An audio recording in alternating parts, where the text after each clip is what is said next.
Olá pessoas, mais uma vez muito bem-vindos. É um prazer enorme estar com vocês novamente. Já havia 2 semanas que eu não gravava. E hoje nós voltamos falando de um tema bastante sensível. Um tema que chega a ser polêmico, do qual muitos são vítimas, porque possuir vícios é, de certo modo, ser vítima. Às vezes começa como uma brincadeira e acaba te escravizando, acaba nos escravizando. E isso é um ciclo invisível, né? Acaba se tornando um ciclo invisível quando o prazer se torna prisão.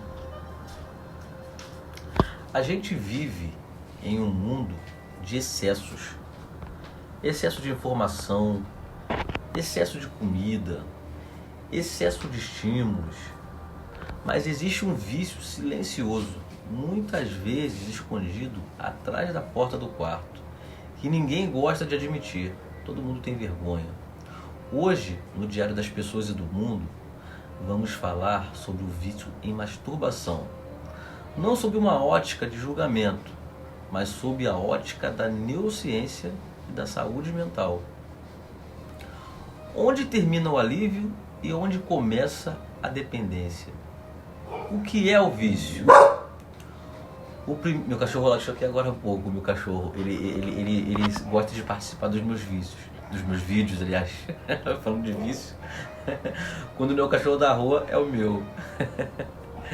Então, voltando, o que é o vício? O primeiro ponto para você identificar o vício é o seguinte: nós temos que alinhar uma coisa, né? O que é isso? A masturbação em si não é o problema, de forma alguma. Ela é uma função natural. O problema é o vício compulsivo, quando você não consegue mais controlar. O nosso cérebro, ele funciona à base de dopamina, que é o neurotransmissor da recompensa.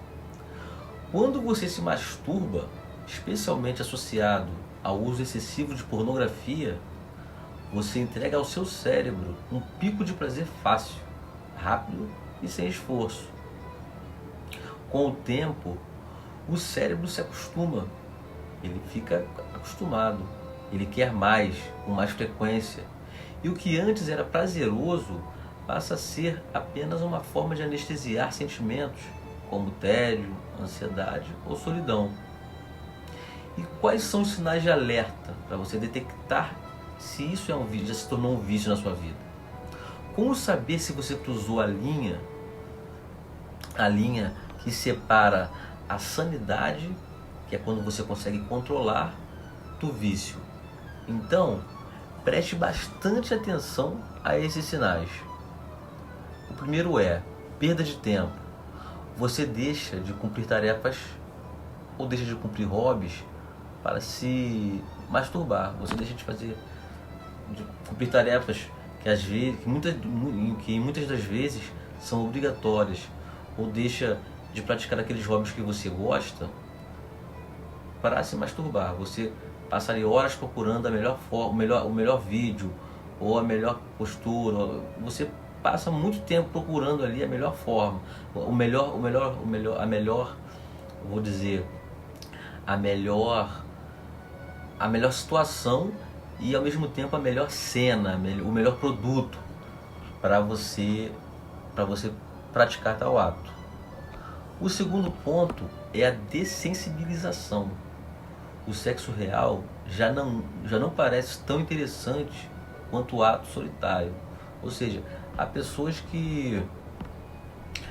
aqueles que são casados, né, ou que estão em relacionamentos sérios, eles na maioria das vezes, eles preferem o ato solitário, preferem ir para o banheiro ou para um lugar que ele se sinta mais confortável, porque ele cria um local específico para tal ato. Ele prefere isso do que praticar realmente com a sua esposa, com a sua companheira, né? Então, isso tem acontecido muito, né, nos dias de hoje. Isso é um dos sinais, né, do vício, né, de como a pessoa se tornou dependente da masturbação. Então, o ato verdadeiro, ele perde a graça. Um outro ponto é a fuga emocional. Você recorre ao ato toda vez que se sente triste, ou que se sente estressado, ou quando se sente frustrado. Um outro ponto é o sentimento de culpa. Logo após o ato, vem o vazio, um arrependimento profundo. Você fica muito arrependido, sente remorso e tudo. É uma coisa que parece bem impactante, né? No Diário do Mundo, vemos que isso afeta como as pessoas se conectam. O vício pode criar uma barreira na intimidade com parceiros reais. Isso é um fato muito concreto. Você se torna um observador da vida alheia em vez de protagonista da sua própria história. É como se você estivesse tentando saciar a fome olhando fotos de comida, mas com o estômago vazio. Né? É uma analogia perfeita essa. É como se você estivesse olhando fotos de comida, mas morrendo de fome. É a mesma coisa. É uma analogia que eu achei que é uma analogia perfeita, né? E qual é o caminho da recuperação? Qual é o caminho da recuperação na prática? Se você se identificou, o primeiro passo é a honestidade. Ninguém cura o que não admite que está doente. E eu vou te dar algumas estratégias que são muito simples. Eu acredito que se você praticá-las, você vai alcançar sucesso. Identifique primeiramente os gatilhos, né? É o celular antes de dormir, é o tédio da tarde, de domingo. Mude a rotina nesses horários.